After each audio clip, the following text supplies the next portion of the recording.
Hi everyone, welcome back to the Hollywood Actors Guide to Surviving the Film and Television Industry. So, looks like parts of the US are starting to open up.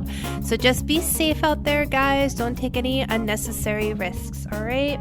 So today we are going to talk about what your purpose is. What is your purpose? Why do you do what you do? They say that purpose actually adds 7 years to your life. 7 years, partly because there are studies that show that it's so important to have a purpose in life because it protects the brain. It protects it against aging, memory, all those things we protect and covet so much as actors. We don't want to age. We want to have a good memory so we can memorize our lines. It's because you're working your brain constantly, and you always need to change with a purpose, don't you?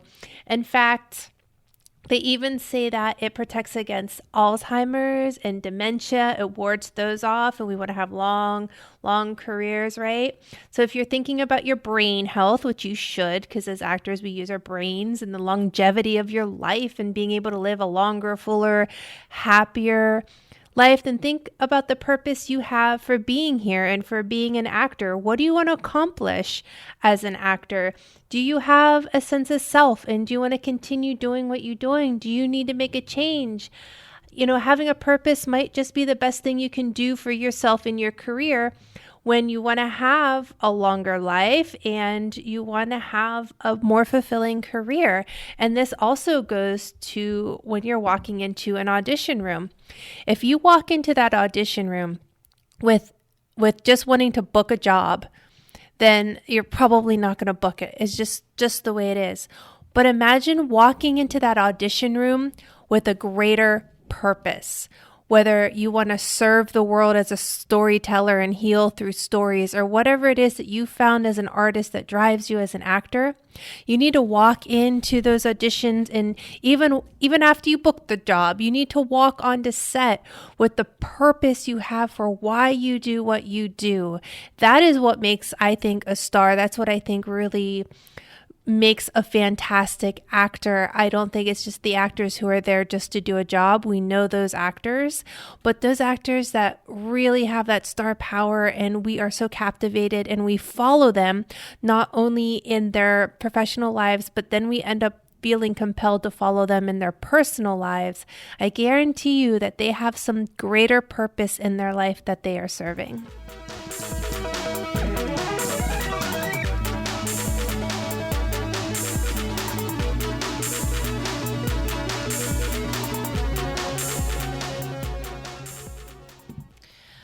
Okay, guys, some food for thought. A casting director had mentioned in a little workshop I had taken with them a long time ago, actually, where they had said, understand how you're being brainwashed before you can brainwash others. And I wasn't really sure what they meant by that. And then I came across this Forbes article. I think it was written in 2015 about how to know if you're being brainwashed. And it says, you're brainwashed if, 1, you believe that your job title and your salary are a mark of your worth. Is that not true of actors? So much. 2, your annual performance review is a big event in your life. You know, looking back like, this is what I booked this year, or this is what I didn't book this year. 3, you use business jargon terms like high performance team, strategic imperative, and employee engagement, and you believe them. I mean, how much business jargon is in the film business? So much, right? 4, when you need something to do your job, like a piece of new equipment, you think, I hope my boss isn't mad at me for asking for it. And this reminds me of, how often do you need to reach out to your agent, but you're afraid to call them because you don't want to make them mad? Number 5, if you have not reached the career goals you expected to reach by now, you believe that you can close that gap by working harder. So how many of you just think if I just submit more auditions, or I just do this or that, instead of just looking at who you are and what you can do in this moment? Because for some of you, it's not a work ethic thing, is it? Some of you have huge work ethics and you're still not working as actors. Number 6, you wonder what your boss thinks about you and hope you're pleasing him or her. Don't you wonder what your agent thinks about you or the director, and you hope that you're pleasing them? We always want to please the director on set, right? Number 7, you never question your manager's decisions because they are bosses and surely they know the right answers. How many times have your agent or manager told you to do something that didn't feel quite right for you or your brand, but you went along with it because, hey, they must know better? Number 8, when talking with your coworkers, you find yourself quoting company policies and rules to explain your views. How often have I had actors quote back things that like SAG-AFTRA has said about certain things for rules, or like, oh, my agent doesn't like it when I put my personal information on my resume because it's against their company policies, so I'm not going to do it. Number 9, you believe that your employer is looking out for you in your career because that's what employers do.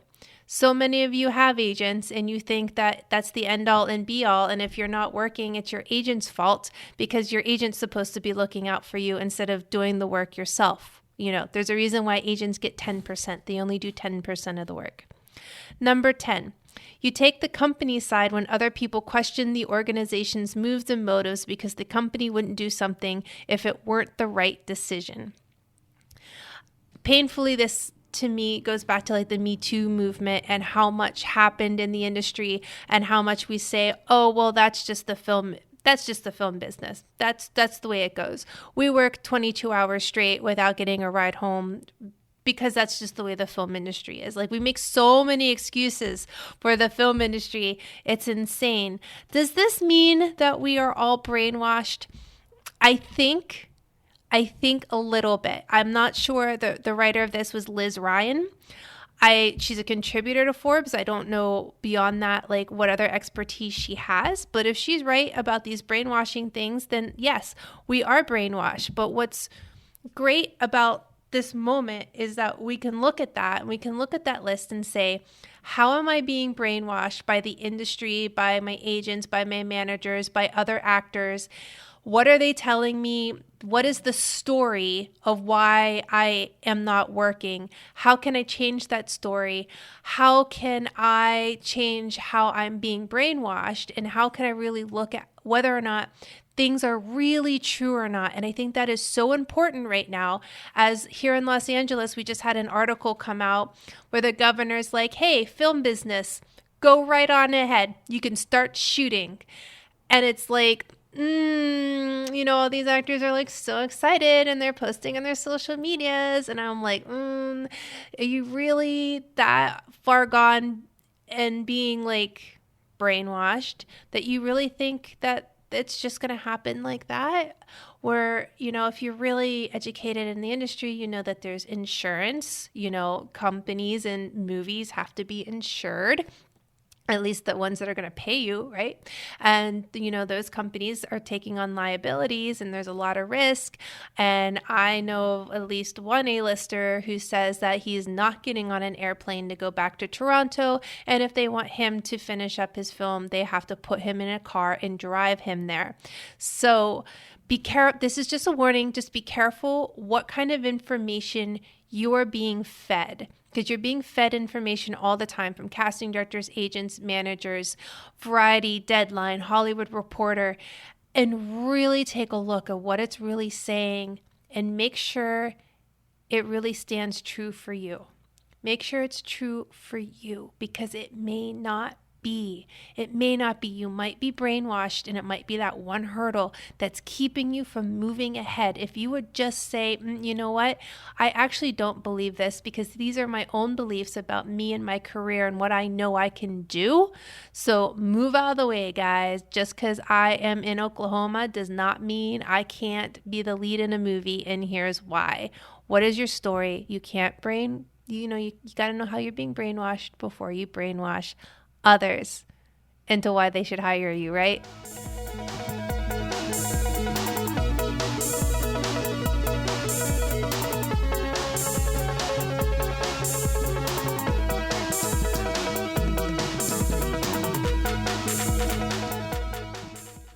My last little thought for you guys here today is resistance.